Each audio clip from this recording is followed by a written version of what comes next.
What's going on, guys? It's Mike G back with another quick reaction video to the new UFC pound for pound rankings of who the UFC rates as the best fighters regardless of their weight class. Let's get it started. Right away, we have John Jones at the very top. Even though he hasn't fought recently, we all know how the UFC feels about him. They want him back. Dana White views him as the GOAT across the sport, regardless of his previous issues with PEDs, non-fighting, all the other stuff. They still view him as the GOAT. So they're gonna want to get him in the ring. They're gonna want to keep him happy, keep him at the top. I have no issue with it. Going down, Kamaru Usman, that's fine. Israel Adesanya, good with that. Alexander Volkanovski, way too high in my opinion. He shouldn't be ranked above the other champions such as Francis Ngannou, Charles Oliveira, who have been finishing people, taking out their opponents on long win streaks. Volkanovski is on a long win streak, but his last two fights against Holloway, which we know were very close decisions, they weren't finished like Francis and Max and Charles Oliveira have been finishing people. So, in my opinion, Alexander Volkanovski should not be ranked above any other champion.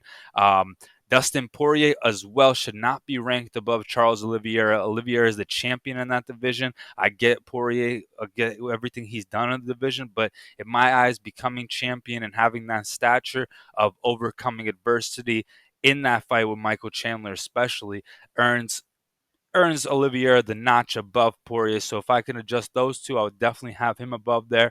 I would not have Stipe Miocic in the top 10. He's fought the same two guys over the last 5 fights.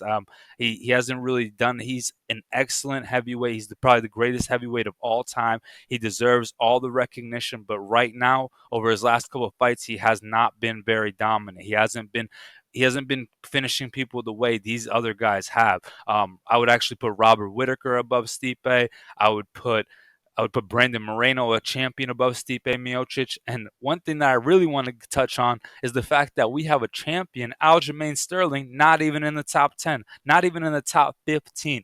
That just shows you how the UFC is feeling about Aljamain, how they feel about him taking a layoff with the belt, holding on to it, and going to get surgery. The UFC is not happy with him. We see this all the time. They'll kick people out the rankings. They'll put them back in when they're happy with them. This is just one of those situations. Aljamain needs to get back in the ring to get himself back in the good eyes of the UFC. On top of that, I like the list. I just wouldn't put any non-champions above champions. That's just the way I look at it. Once you have the belt, you are one of the pound for pound greats, and you deserve that recognition.